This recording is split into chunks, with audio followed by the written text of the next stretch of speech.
avançou bastante, hoje não falta muita coisa.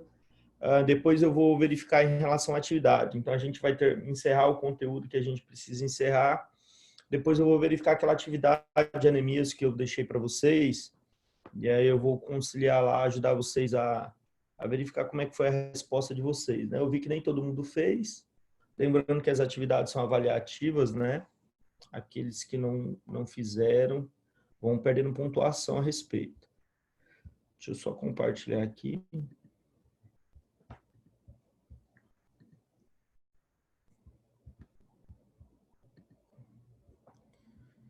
Então, na aula passada, nós conversamos um pouquinho sobre homeostase, conversamos sobre alguns medicamentos que estão relacionados à interferência sobre a cascata de coagulação, falamos sobre alguns fatores, né, da cascata, conversamos um pouco sobre a heparina, né, e diferenciamos um pouco a heparina não fracionada da heparina de baixo peso molecular, e conversamos um pouquinho também sobre os inibidores de trombina, né, que agem direto sobre a trombina, né, e também alguns fármacos que atuam sobre o fator 10 ativado. Hoje nós vamos falar um pouco sobre os antagonistas da vitamina K, né? A vitamina K é um procoagulante, é uma vitamina lipossolúvel, extremamente importante no processo de coagulação. Qualquer déficit, deficiência, seja nutricional, seja de absorção, ou seja mesmo antagonizando ela com um fármaco, né, vai gerar problemas em relação à cascata de coagulação, né, vai gerar uma anticoagulação, e nós vamos conversar um pouquinho a respeito. Os antagonistas da vitamina K, especificamente a varfarina hoje ela é o principal fármaco, né, por via oral que promove a anticoagulação. Então, se nós falarmos de anticoagulantes orais, a varfarina ela está no topo, né, da pirâmide. Então, hoje ela é um anticoagulante oral mais utilizado, mais prescrito, ok? Como mecanismo de ação, como eu falei, ele antagoniza, né, a vitamina K, então a varfarina é um anticoagulante oral mais importante. A alternativa com o mesmo mecanismo, com um mecanismo semelhante, né, de ação, por exemplo, a fenodionas, são agora utilizadas apenas em raros pacientes que apresentam reações adversas idiosincrásicas, né, a varfarina, porque realmente a varfarina, né, é o mais utilizado. Até mesmo os fármacos que agem sobre a trombina, que seriam novas alternativas, que poderiam substituir a vitamina K, não tiveram esse papel, né? Hoje ela continua sendo muito prescrita, bastante utilizada. Professor, por que se requer, por que se busca tanto substituir a vitamina K em função dos seus efeitos colaterais, reações adversas, medicamento extremamente complicado em relação a conciliar ele com demais fármacos, né? Então, esse é o grande problema da varfarina, né? Esse é um grande problema dela, são essas interações, são as reações adversas, são os problemas relacionados a conseguir, né, ter uma boa evolução farmacoterapêutica como é, ok? A varfarina e outros antagonistas da vitamina K requerem exames hematológicos frequentes para individualização de dose. Eu já coloquei isso aqui para vocês, né? Alguns fármacos anticoagulantes requerem esse acompanhamento farmacoterapêutico, né? Auxiliado, né? Embasado em cima de dados laboratoriais. Então, precisa-se fazer os exames laboratoriais para acompanhar realmente se o medicamento ele vem surtindo efeito. Professor, então a partir do momento, fiz a prescrição do medicamento hoje, já posso prescrever os exames que já vai, a partir do momento que começou a utilizar o medicamento, os exames já vão dar alterações, né, em relação à cascata de coagulação? Não, né? Ele demora em torno mais ou menos de 15, 16 horas para o medicamento começar a fazer efeito. Então, a varfarina não é medicamento de urgência, não é um medicamento que você vai introduzi-la e você vai ter uma resposta rápida. É um medicamento que você vai introduzir, vai precisar haver uma depressão dos fatores, né, que já foram formados, fator 2, fator 7, fator 9, fator 10, que são os 4 fatores, né, vitamina K dependentes. Então, a partir do momento que ocorre uma depressão, uma diminuição, inativação desses fatores, aí o medicamento ele começa a ter realmente a apresentar o seu efeito farmacológico. Então, isso demora. Professor, porque ele inicia o pico de ação dele, ele demora a ter um pico de ação? Não. a biodisponibilidade dele alcança um pico nas primeiras horas, né? Não está relacionado ao pico de ação, e sim ao efeito dele, que é mais demorado, porque ele vai precisar o quê? Ter uma depressão dos fatores da cascata de coagulação vitamina K dependentes.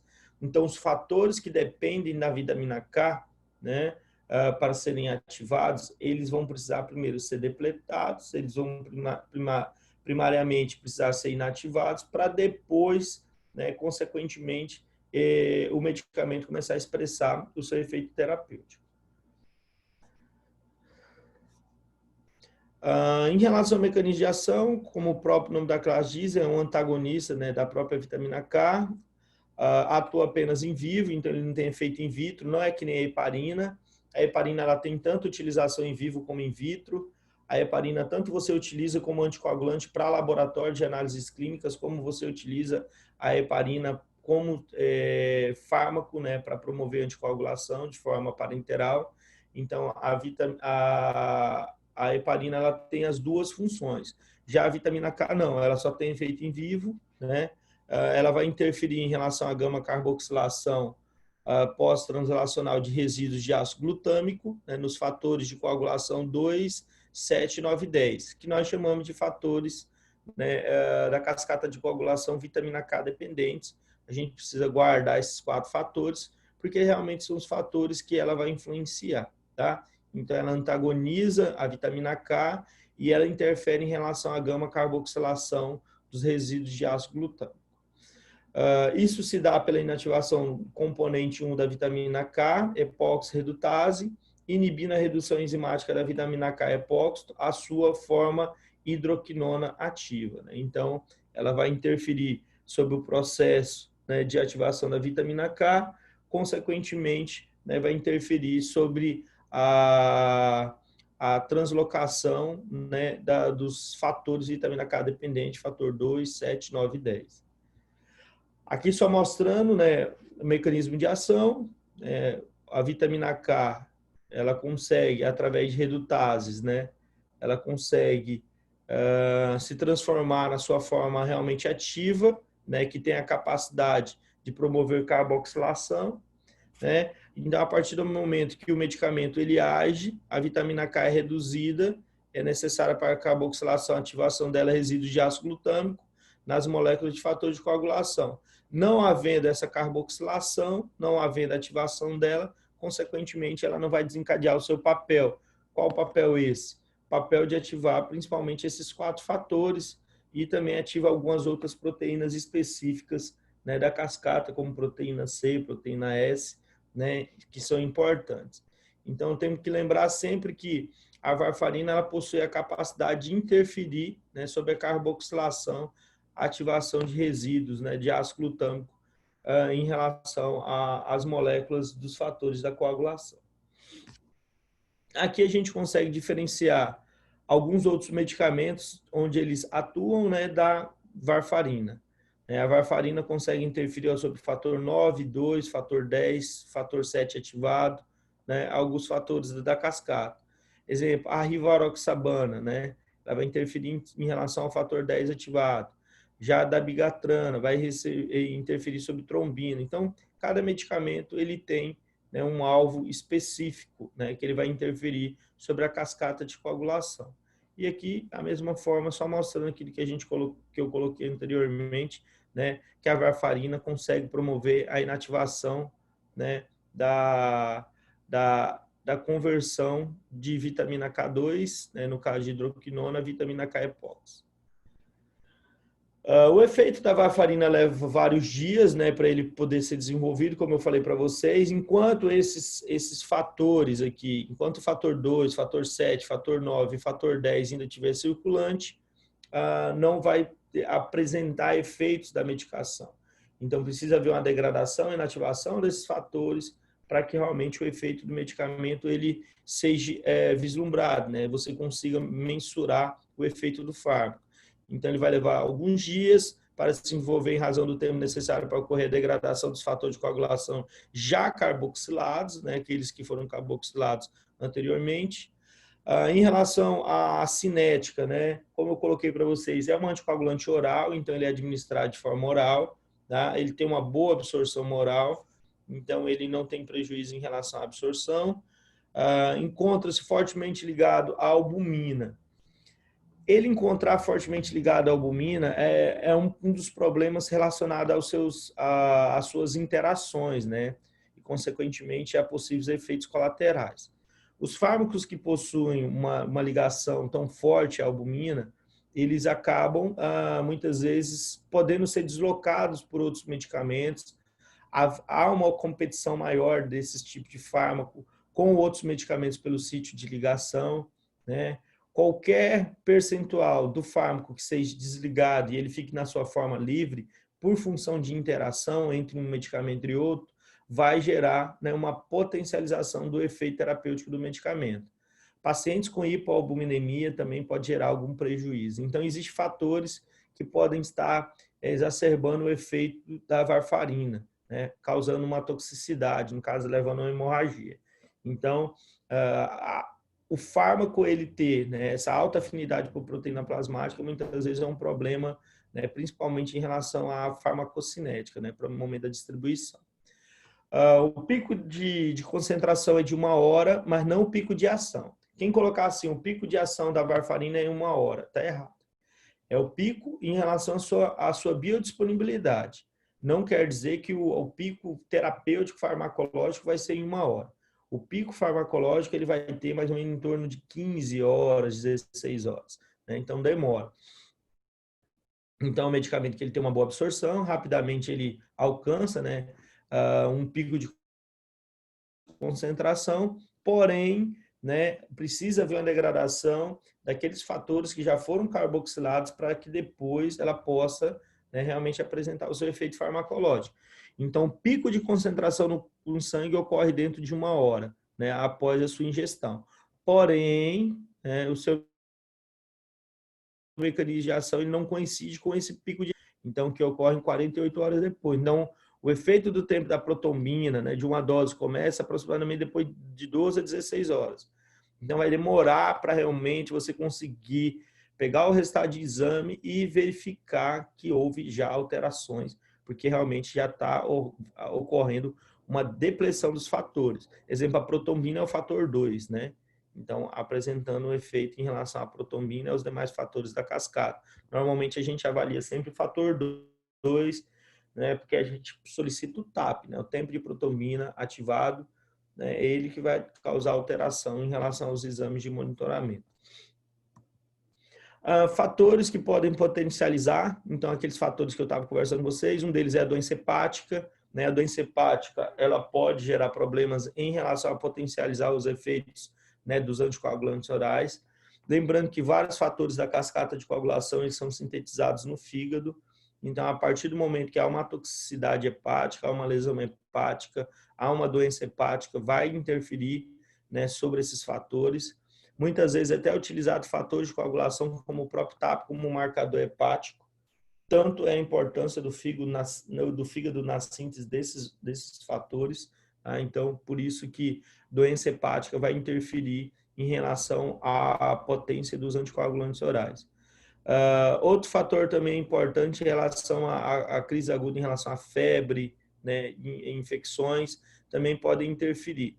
Aumentam também o efeito anticoagulante pelo aumento da degradação dos fatores de coagulação. Então, pacientes em pico febris, né, ou mesmo em situação de tireotoxicose, vão aumentar, né, o processo metabólico, consequentemente, vão aumentar a degradação de fatores da coagulação. E aí potencializa-se o efeito do anticoagulante, né?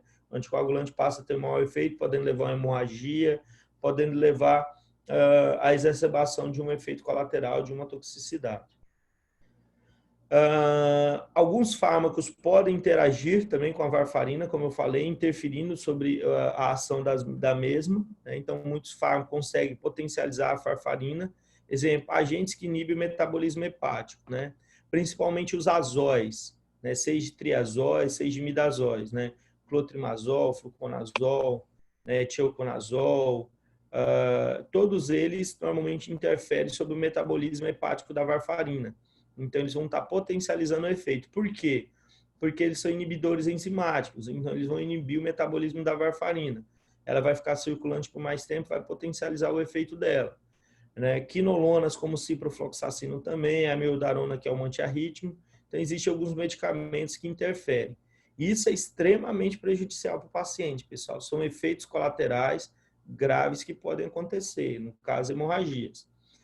O fármacos também, como o ácido acetilsalicílico, pode também aumentar o risco de sangramento, porém, o ácido acetilsalicílico ele pode usar combinado, porque muitas vezes você vai querer utilizar os dois juntos, né?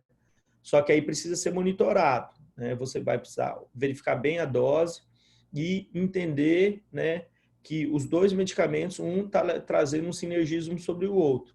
Você vai ter que avaliar bem para não trazer nenhum prejuízo para o paciente. Mas pode usar, exemplo, uma varfarina mais o AS? Pode, desde que você esteja monitorando de forma bem cuidadosa o paciente. Alguns outros fármacos também deslocam a varfarina do seu sítio de ligação à albumina, exemplo, os AINES, né? Então, tem que tomar bastante cuidado na presença de AINES, junto, né, utilizando de forma concomitante com a varfarina. Então, aqui são algumas interações, né? Não são todas as interações, porque a varfarina tem muitas e muitas interações. E por isso que ela passa a ser um medicamento extremamente complicado e complexo de utilizar em função dessas interações. São muitas interações medicamentosas, muitas probabilidades de gerar uma toxicidade, muita probabilidade de gerar uma hemorragia e trazer um prejuízo para o paciente. Então, por isso que tem que ser um medicamento bem monitorado, a prescrição precisa estar bem clara, né? E o paciente bem avaliado e verificar sempre, né, quais são os outros demais medicamentos, drogas que o paciente utiliza. Fármacos que inibem a redução da vitamina K, cefalosporinas, fármacos que diminuem a biodisponibilidade de vitamina K, nós temos antibióticos de amplo espectro. Lembrando que a vitamina K, né, a vitamina K2, ela precisa ser sintetizada a partir da microbiota normal. Quando você, através de um antibiótico, você elimina toda aquela microbiota normal, você vai ter um prejuízo em relação à absorção dessa vitamina K, né? Então, a vitamina K1 transformando-se em vitamina K2, você vai ter esse prejuízo aí. Então, é importante a presença da microbiota normal, né, definida para que ocorra essa absorção. É um dos fatores que o neonato tem deficiência de vitamina K em função dessa absorção e dessa conversão, dependente da microbiota. O efeito resultante é discreto, exceto se houver deficiência dietética. Se o paciente tiver deficiência da dieta e mais essa interação, ainda exacerba mais o problema, ok?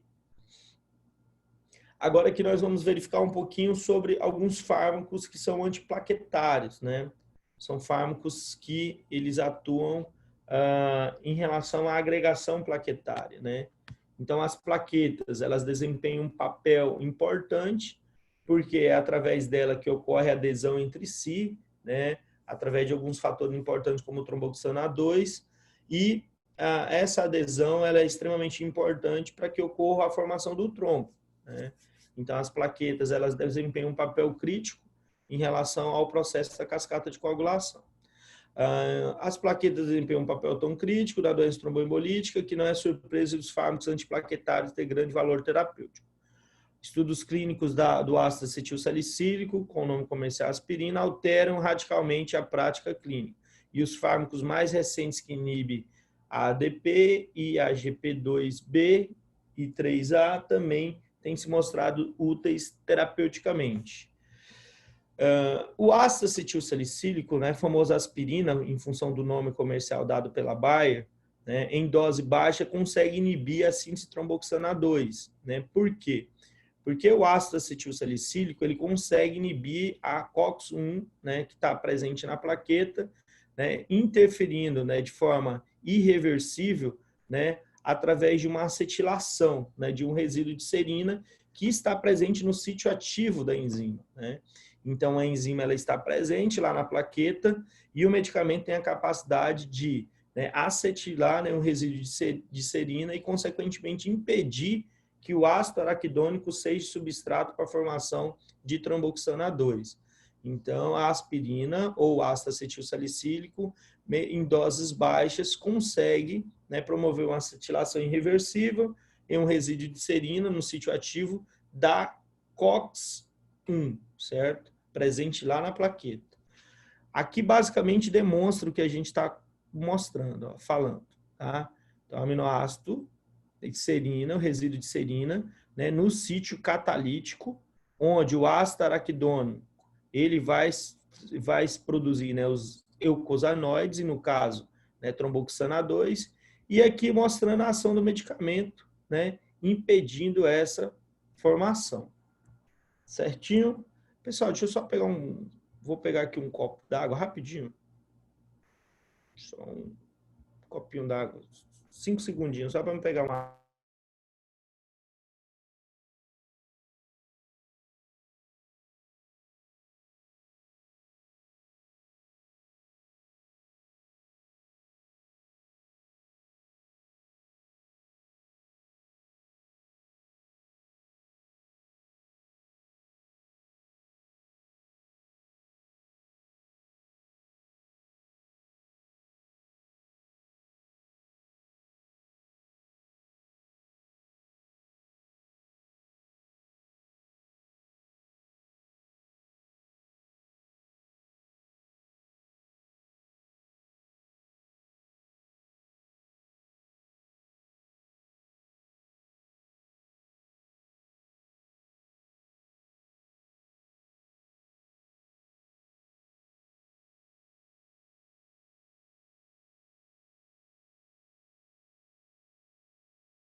Então, voltando. Então, os resíduos de serina que estão localizados no sítio ativo, né, no sítio catalítico, que é onde realmente o substrato ele vai se ligar à enzima para produzir os produtos, né, que são as substâncias, os eicosanoides, prostaglandinas, e aqui principalmente em relação à plaqueta, produção de tromboxana 2 será impedido em relação à ação do medicamento, né, a ação do ácido acetilsalicílico, que vai estar acetilando o resíduo de serina, consequentemente impedindo, né, essa ligação, né, do fármaco, do substrato, perdão, ao seu sítio, né, ativo catalítico presente aí na ciclooxigenase 1.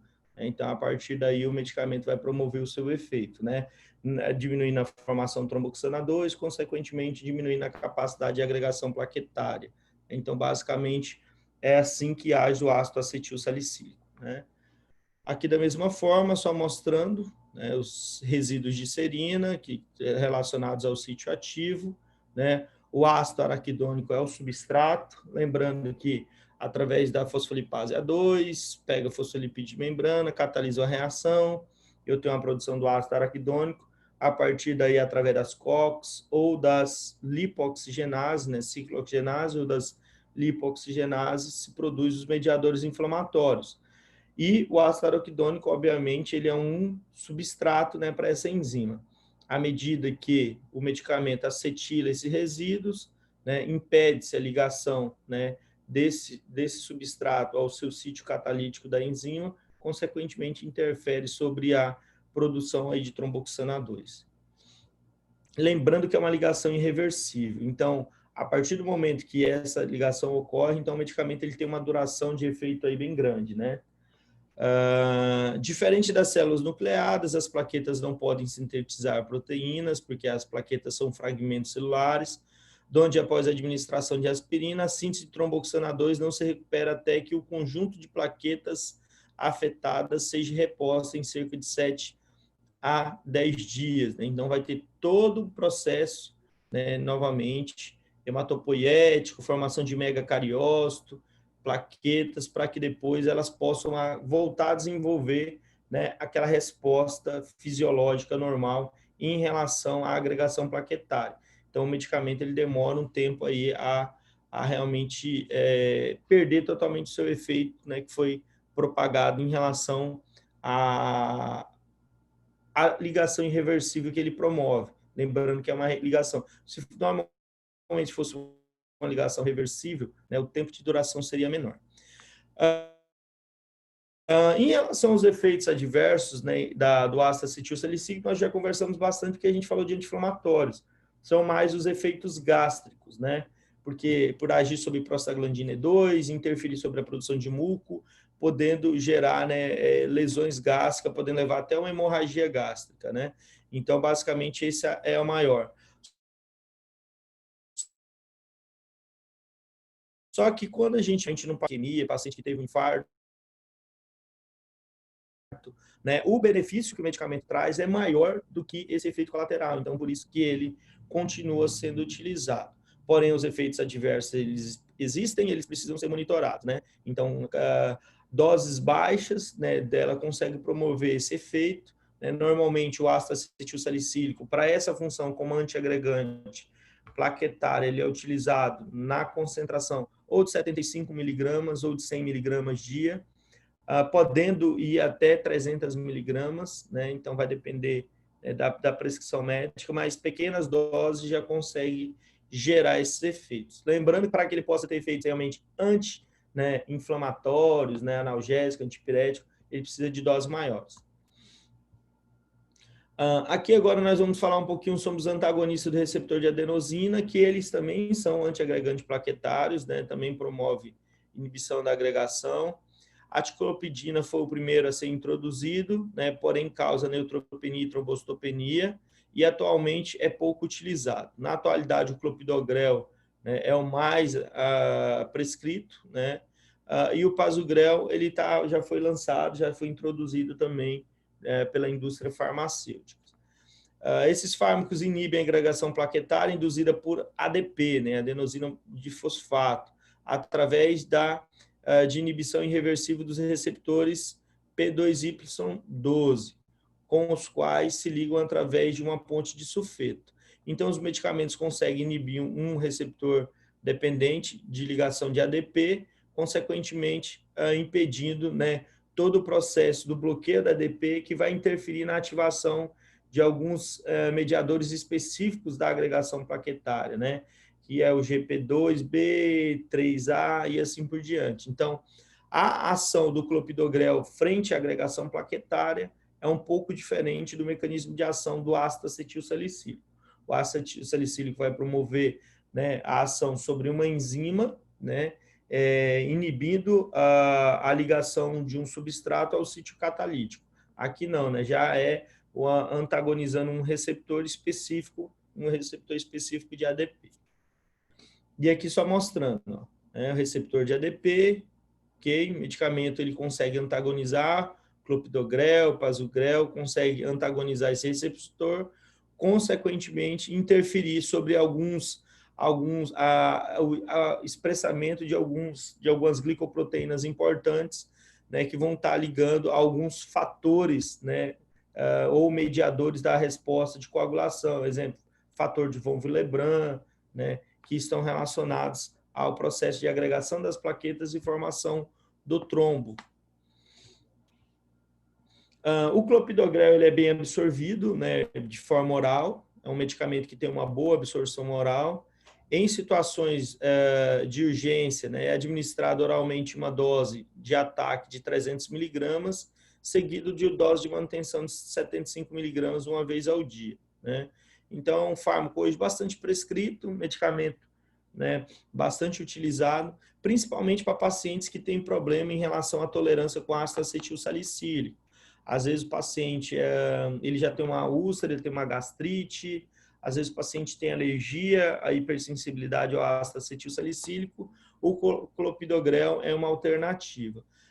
Porém, ele é um medicamento mais caro, é um medicamento que ele tem um valor agregado maior, tá entendendo? E, consequentemente, ele passa a ser um medicamento aí de segunda escolha. Dentro dos fármacos fibrinolíticos, eu trouxe aqui para vocês principalmente a ateplase para a gente conversar, né? E também a streptokinase, para que vocês também tenham noção de alguns medicamentos que promovem não a anticoagulação, mas sim a degradação do coágulo, né? O processo de degradação do coágulo, que é um processo fisiológico que o nosso organismo faz, né? À medida que o nosso sangue coagula, nós temos também tanto um processo de anticoagulação como através da antitrombina 3, como também nós temos um processo, né, através da plasmina, né, do plasminogênio, como de fibrinólise, né, para controlar o tamanho desse trombo, o tamanho desse coágulo. Então, nós temos tudo isso de forma fisiológica. E também, obviamente, medicamentos que promovem esse efeito. A streptokinase é um deles, né, é uma proteína extraída de cultura de streptococcus, né, que tem a capacidade de ativar plasminogênio. Ela é administrada por infusão intravenosa, reduz a mortalidade no infarto agudo do miocárdio, e esse efeito benéfico é aditivo ao da aspirina. Então, você pode introduzir os dois medicamentos de forma simultânea para promover um sinergismo. Porém, a streptokinase ela tem um problema, né? Sua ação ela é bloqueada por anticorpos, né, que aparece 4 dias após o uso da dose inicial. Então, não adianta, né, após 4, 5, 6 dias continuar utilizando a droga, que ela não vai promover o seu efeito, né? Em razão de anticorpos que são produzidos e que têm a capacidade de inativar a ação do medicamento. Então, seu uso não deve se repetir depois do transcorrido, né, esse tempo em relação a 4 dias. Já a teplase, né, e a duteplase, que são, né, ativadores de plasminogênio tecidual, né, recombinantes de cadeia única e dupla, né, de forma respectiva, né, de cadeia única a teplase, de cadeia dupla a duteplase. Elas são mais ativas sobre plasminogênio ligado à fibrina, então elas são mais ativas sobre o plasminogênio que está já promovendo o processo fibrinolítico e não aquele plasminogênio circulante que está no plasma. Então, realmente, ela tem uma ação sobre o trombo, sobre o coágulo, né? Então, ela não vai agir apenas sobre o plasminogênio circulante, ela vai agir realmente sobre o plasminogênio que está ligado à fibrina e que está em relação a promovendo o efeito ali de fibrinólise, tá? Esses medicamentos recombinantes, eles não promovem o mesmo efeito relacionado à streptokinase, então eles não têm o mesmo problema em apresentar, né, anticorpos contra o fármaco, então eles não apresentam o mesmo problema da streptokinase, então eles podem ser utilizados por um período maior. Obviamente, eles têm alguns efeitos colaterais e contraindicação, o principal deles, né, está relacionado ao risco de sangramento, né, inclusive hemorragia gastrointestinal, acidente vascular cerebral hemorrágico. Ele possui algumas contraindicações, exemplo, na gravidez, né, também em relação a acidente cerebrovascular hemorrágico, né, diátese hemorrágica, então ele tem alguns efeitos adversos e contraindicação, como os demais medicamentos que agem sobre a cascata de coagulação. Aqui só mostrando, né, a via do plasminogênio, plasmina, né, e a interferência que eles promovem sobre a fibrina, fibrinogênio, em relação à degradação, né, das fibras insolúveis que são compostas e, consequentemente, dissolução do coágulo. Essa via é extremamente importante porque é uma via de controle, né? Então, nós estamos exacerbando exatamente uma via que é controlar, né, e poder ativar a dissolução do coágulo e, consequentemente, impedir que aquele trombo, né, ele se desloque e aí forma um êmbolo e esse êmbolo ele vem a obstruir um novo vaso. Imagine que após uma isquemia, né, tudo que o médico não quer é que o paciente venha ter um novo problema, um novo acidente vascular, né? Que o médico muitas vezes está fazendo a correção daquele incidente que houve, daquele acidente, e aí aconteceu um novo acidente vascular, uma nova obstrução de um novo vaso, né, e ter que ter uma nova intervenção. Então, por isso que os medicamentos, tanto os fibrinolíticos como os anticoagulantes, eles são super importantes, principalmente, né, em situações de isquemia, pós-infarto, pós-acidente vascular. Por último, nós vamos falar agora aqui um pouquinho da vitamina K, né? Porque nós falamos de anticoagulantes, nós falamos de antiagregantes plaquetários e nós falamos de substâncias que promovem fibrinólise. Porém, agora nós vamos falar da substância que promove coagulação. Então, a vitamina K ela é um pró-coagulante, ela é um fármaco que tem a capacidade de promover coagulação, né? Ela é uma vitamina lipossolúvel, né? É uma vitamina que está dentro das vitaminas que tem uma maior afinidade por tecido, né, adiposo, exemplo, vitamina K, vitamina E, vitamina A, vitamina D, né, que são as principais vitaminas lipossolúveis, tá? Ela ocorre naturalmente, né, a partir da ingesta alimentar, principalmente vegetais, que está relacionada à vitamina K1. E como uma série de menaquinonas bacterianas, né, ela é convertida em vitamina K2, né, que é formada no intestino. Então, por isso que essa microbiota normal do intestino é extremamente importante. Ela é essencial para formar os fatores dependentes dela, que nós chamamos de fatores vitamina K dependente, como eu já coloquei para vocês, fator 2, 7, 9 e 10, e também algumas outras substâncias do processo de coagulação e anticoagulação, né, que são algumas proteínas, como proteína S, né, que estão estabelecidas também dentro da cascata de coagulação. Estes são glicoproteína como diversos resíduos de ácido gama-carboxiglutâmico, né? Porque a partir da vitamina K ocorre o processo de carboxilação desses resíduos, desses fatores, né? Tanto do fator 2, 7, 9 e o 10. A interação dos fatores 10 ativados e protombina, que é o fator 2, né, com o cálcio e fosfolipídios, né, a gama-carboxilação ocorre após a síntese da cadeia de aminoácidos e a enzima carboxilase requer menos vitamina K como cofator, né? A ligação não ocorre na ausência da gama-carboxilação, né, e considerações semelhantes aplicam à ativação proteolítica do fator 10. E é justamente isso que ocorre lá na varfarina, né? Por que a varfarina é um anticoagulante? Porque ela está antagonizando esse efeito que a vitamina K promove, né? Então, a gente consegue entender muito bem o poder de coagulação que a vitamina K tem e o poder de anticoagulação que a varfarina desempenha, porque justamente ela impede essa gama-carboxilação, né, promovida pela vitamina K. Então, de um lado, um medicamento que antagoniza o efeito, então ele se torna um fármaco anticoagulante, e aqui a própria vitamina K, que tem um efeito pró-coagulação, né? Pró-coagulante. Então, extremamente aí os opostos. Em relação à administração, ela pode ser administrada de forma oral ou também de forma parenteral, né? Se administrada pela via oral, ela requer sais biliares para ser absorvida. Lembrando, ela é lipossolúvel, bile lipossolúvel, forma-se em micelas, favorece muito a sua absorção, né? Também está disponível uma preparação sintética de fosfato sódico de menadiol. Esse é mais hidrossolúvel e não necessita dos sais biliares para ser absorvido.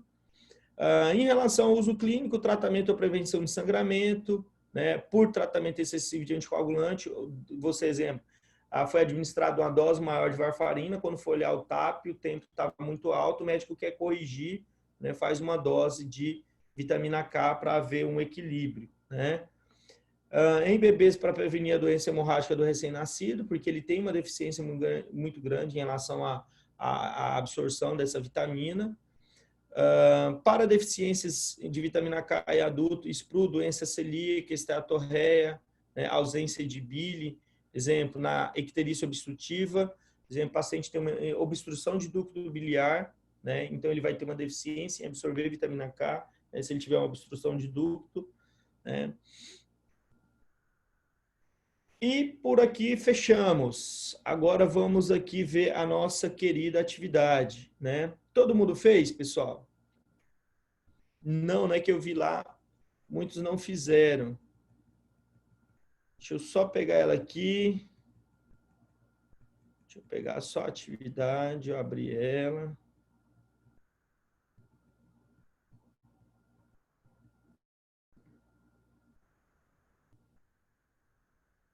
Beleza aqui. Deixa eu só compartilhar de novo.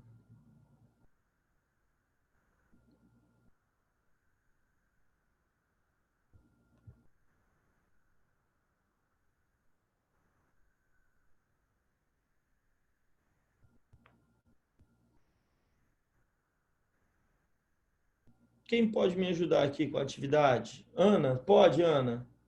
O que você fez aqui na primeira, Ana?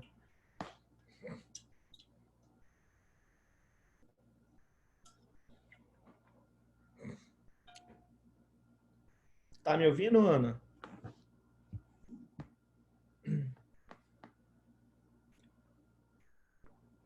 Câmbio. Não, Ana, não tá? Então vamos lá. Deixa eu ver outro aqui. Deixa eu só abrir aqui. Victor, Maciel, bom dia. Bom dia. Você fez, meu amigo, ali? Fiz sim, professor. Tá aberto aqui, inclusive. Então, em relação aos achados do hemograma em paciente com anemia microcítica, quais são os achados que você colocou? Eu coloquei que a hemoglobina e o hematócrito eles ficam com nível abaixo do normal, certo? Hemoglobina e hematócrito. O volume corpuscular médio também, porque aí vai dar a Volume... característica de microcítico. Isso. RDW aumentado, né, dando característica de anisocitose. Show. Deixa eu ver. CHCM baixo, que dando a característica de hipocromia. E acho que é isso. Microcítica, a ferropriva é isso. Show de bola. Características de intervenção terapêutica. Ela é caracterizada pela deficiência do ferro. O paciente geralmente apresenta muito cansaço, palidez de pele, a mucosa ocular gengival pálida, ele pode ter retardo de crescimento e ele tem muita perda de apetite. Aí aqui na intervenção terapêutica, que foi o que eu fiquei mais ali complicado de responder, eu coloquei suporte nutricional e ingestão de ferro, né, via oral ou endovenoso. Foi essa conduta que eu coloquei, mas eu não sei lhe dizer se está correto. Não, beleza, tem que fazer a suplementação. Aí você só tem que escolher uma forma farmacêutica que você vai empregar, né? Se vai ser xarope, comprimido mastigável, se vai ser na solução. Aí se você identificou que o paciente tem problema em absorver ferro, né? E você não está conseguindo atingir os níveis adequados de forma oral, você pode fazer parenteral. Então aí você só vai ter que avaliar bem se a suplementação ela está trazendo resultado, se é a via melhor para ser administrada, mais tranquilo. Então, no primeiro, show de bola, ficou legal. Então, a anemia microcítica, né, como o próprio nome já diz, né, ela vem de células pequenas, né, células menores, hemácias menores, né, hipocrômicas, né, porque ela tem ausência de hemoglobina, então ela é uma anemia microcítica hipocrômica. Pode vir com anisocitose. Essa anisocitose, ela obviamente ela tem tendência à microcitose, porque o RDW, né, vai estar aumentado, mas o VCM vai estar baixo. Então, normalmente o VCM está abaixo de 80, né, caracterizando essa microcitose. O RDW aumentado, mostrando uma anisocitose, né? Normalmente ela não apresenta poiquilocitose, ela não apresenta distúrbio em relação a aspectos morfológicos, sim só mesmo o tamanho, né? Mas você não vai ter lá a presença de células em aspectos morfológicos diferentes que seja ela ovalada, né? Ela na sua forma aí, ovalada não, perdão, na sua forma bicôncava, né? Em relação à parte da megaloblástica, deixa eu só ver aqui quem está aqui na sala. Tainara Melgar, você pode ajudar a gente? Bom dia, prof. Bom dia. Posso? Eu coloquei que a megaloblástica, desculpa, ela pode ocorrer plaquetopenia, que vai levar os quadros mais graves. O número de reticulócitos, ele pode estar relativo, tanto absoluto quanto diminuído. O VCM, ele vai estar quase sempre aumentado. Aí vai ocorrer também hipersegmentação de neutrófilos, neutropenia. Os eritrócitos, eles podem mostrar anisopoiquilocitose acentuada, e que nos casos graves a gente vai ter uma característica observada que são os pontilhados basófilos. Quando sai na parte histológica lá, aqueles corpos de Oweijoli, que são fragmentos remanescentes do material nuclear, né, devido à desintegração dos núcleos dos eritroblásticos. E os anéis de Cabot, que são os restos do fuso acromático. E também vai ter eritroblastos com núcleos megaloblásticos, né, que vai dar a característica e o nome dela na periferia da célula. Sobre a questão da intervenção terapêutica, e também que o senhor pediu sobre as principais características sintomatológicas, eu coloquei que ela vai possuir um início mais insidioso, sendo nos casos mais intensificados ela pode ser severa, e ela vai apresentar alguns sintomas como fraqueza, palpitação, fadiga, lapsos mentais, dispneia. Também pode produzir mudanças nas mucosas, levando a glossite, e alguns distúrbios gastrointestinais inespecíficos, né, como anorexia, diarreia.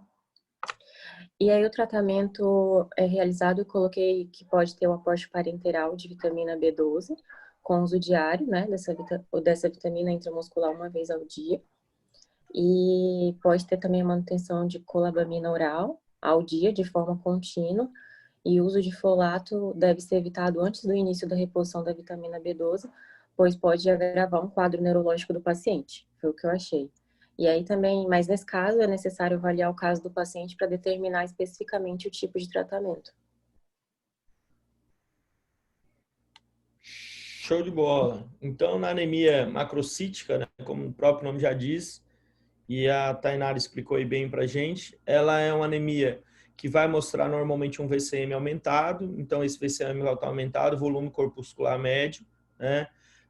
Vai ter uma quantidade bem menor de células, então lá onde está a concentração de hemácias, né, vai estar um valor baixo, o valor do hematócrito também baixo, né? A presença de neutrófilos hipersegmentados é comum, porque ela interfere não apenas no processo de maturação, né, ali na hematopoiese, né, da linha das células dos glóbulos vermelhos, mas interfere também sobre outras linhagens, então por isso que vai interferir também sobre leucócitos.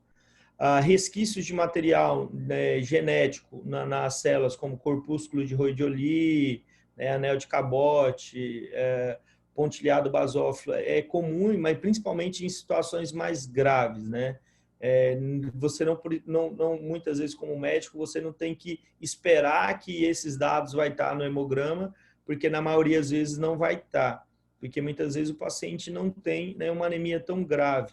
Então, muitas vezes vai aparecer a macrocitose, vai aparecer a quantidade de hemácio baixo, vai aparecer lá o hematócrito baixo, vai vir a anisocitose com tendência a macrocitose, mas às vezes esses achados, eles não vão estar presentes. Não quer dizer que não seja, tem que estar todos os achados para que seja anemia megaloblástica. Não, são os achados que podem estar presentes. É isso que eu tenho que deixar bem claro.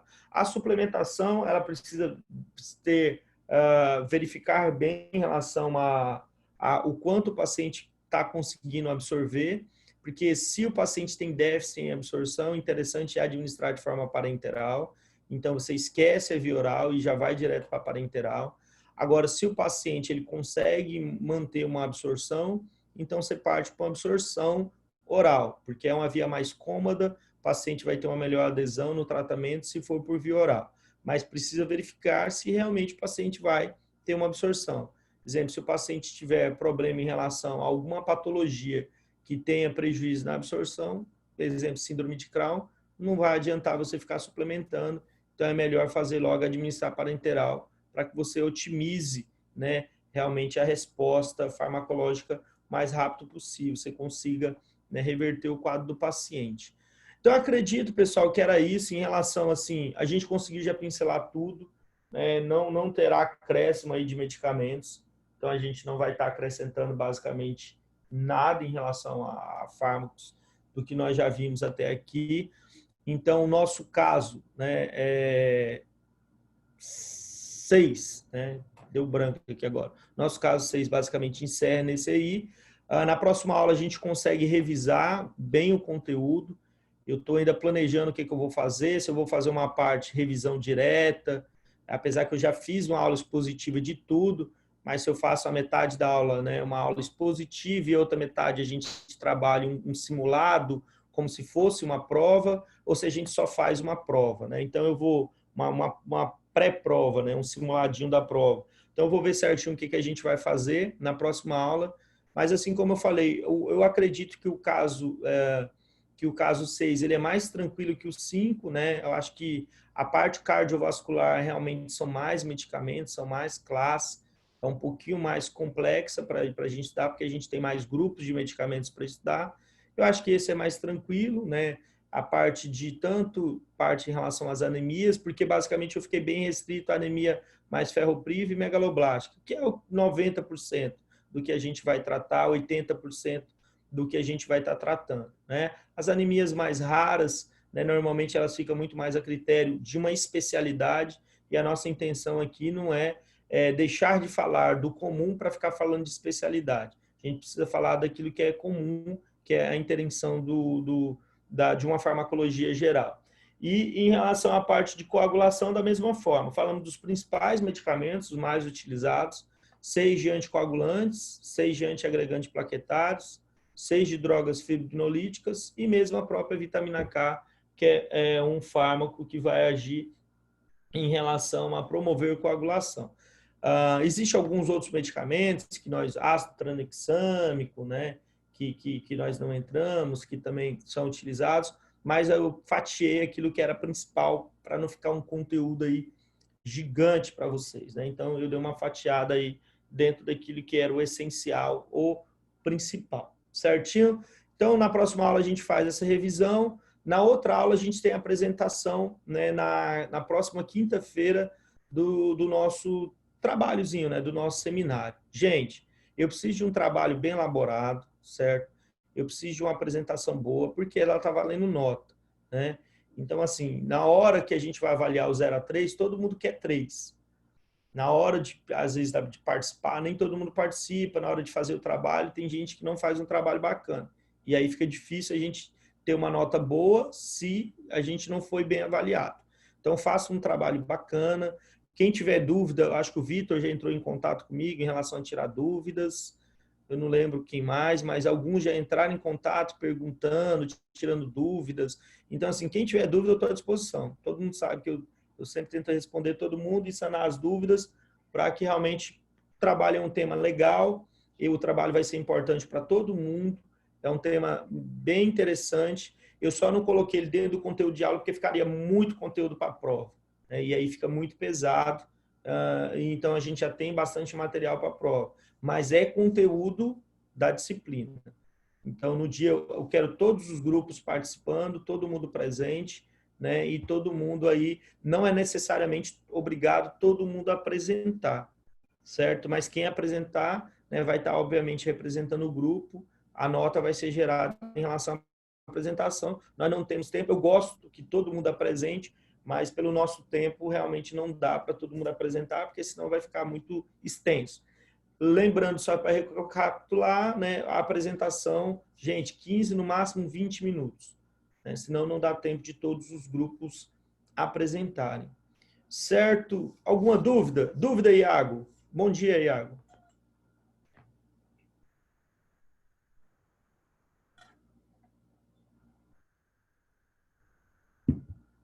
Iago offline.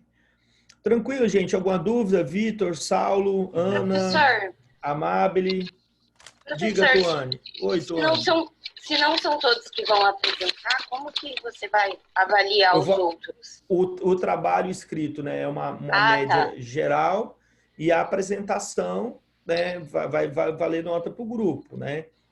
Então, assim, professor, eu quero apresentar porque eu quero garantir. Então, você conversa com os colegas para você fazer uma apresentação, né? Então, assim, que realmente quem for apresentar o trabalho do grupo, que realmente tenha estudado bem o trabalho, né? Eu não posso proibir que todos apresentem. Eu não posso proibir. Eu só me perguntaram assim, professor, é obrigado todos apresentarem? Não, não é obrigado. Eu não vou obrigar. Eu posso proibir alguém de apresentar também? Não, o trabalho é do grupo. Se todos quiserem apresentar, não tem problema. Só não podemos exceder 20 minutos, certo?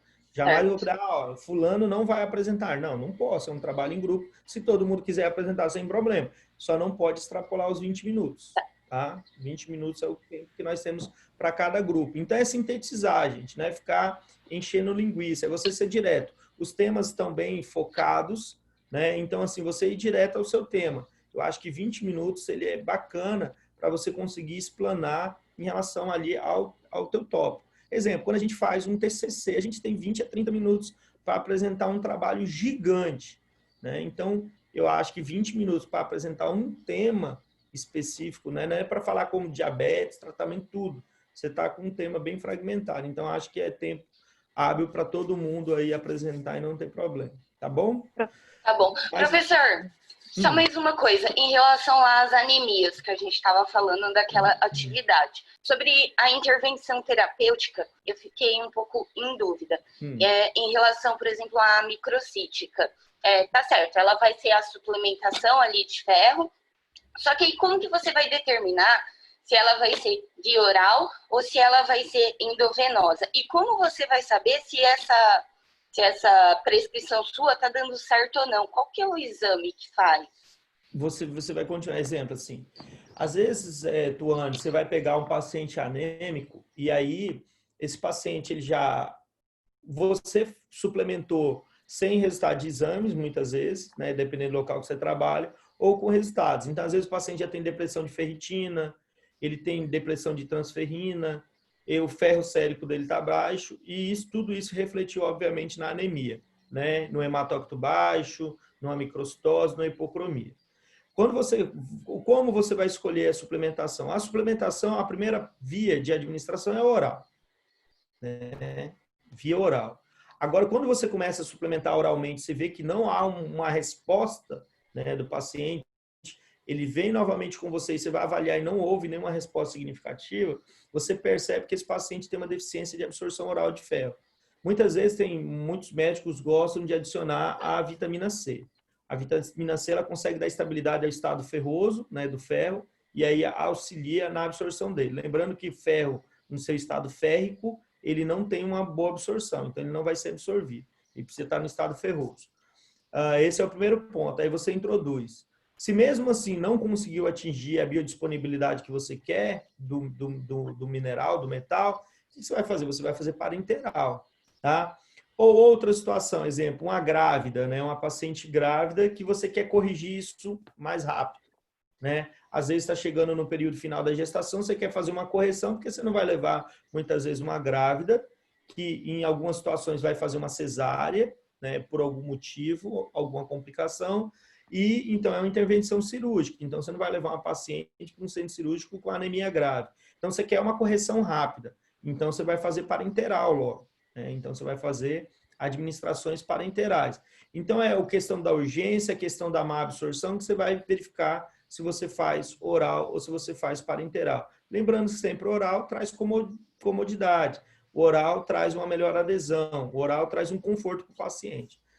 Segundo ponto, como avaliar? Você vai avaliar sempre através de resultado de exames. Obviamente, tem como você avaliar clinicamente? Através sim, porque você vai avaliar a mucosa, você vai avaliar se o paciente diminuir aquele estado de cansaço, de astenia, tudo mais. Mas assim, e aí você vai olhar a mucosa, palidez, em relação a isso. Dá para avaliar? Se dá, mas é interessante sempre avaliar através também de exames, porque o exame ele consegue ver pequenas variações. Através do exame físico, né, e você não vai conseguir identificar realmente como está o hematócrito, como está a hemoglobina, como está a hemácia, se realmente está corrigindo. Exemplo, você vai avaliar a concentração de ferro sérico, você vai ver se a paciente já está conseguindo fazer uma reserva de ferritina, como é que está a saturação da transferrina, tudo isso a gente consegue através de exames.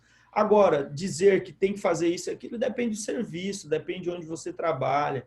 Exemplo, como é que a gente pede para um médico que trabalha numa comunidade, uma comunidade extremamente carente, onde lá tem não tem nem laboratório, às vezes o laboratório só faz o hemograma e o médico não tem todas as ferramentas. E às vezes ele trabalha no particular, o local ele tem exames, a contento de ele pedir hoje, amanhã os resultados vai estar todos em mãos, então às vezes é melhor trabalhar com exame. Então, você sempre vai trabalhar com a ferramenta que você tem, né? O importante é acertar no diagnóstico, fazer a suplementação, acompanhar a suplementação para ver se está tendo resultado farmacoterapêutico. Essa é a intenção.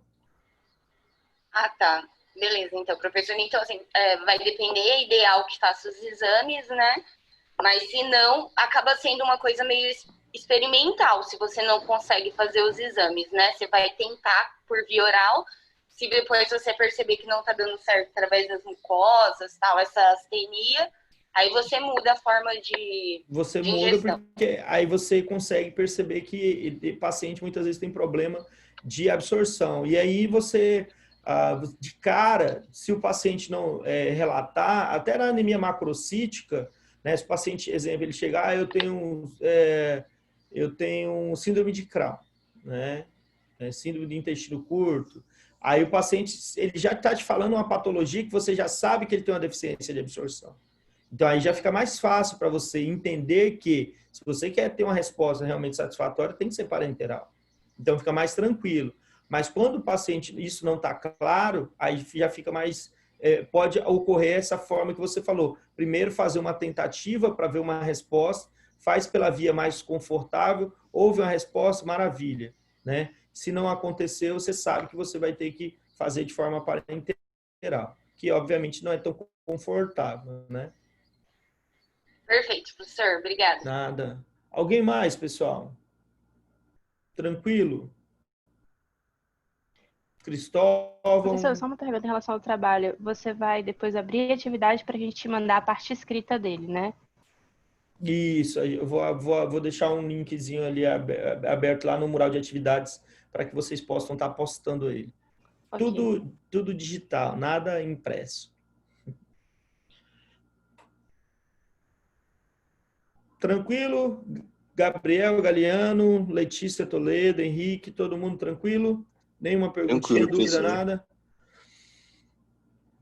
Show de Tranquilo. bola?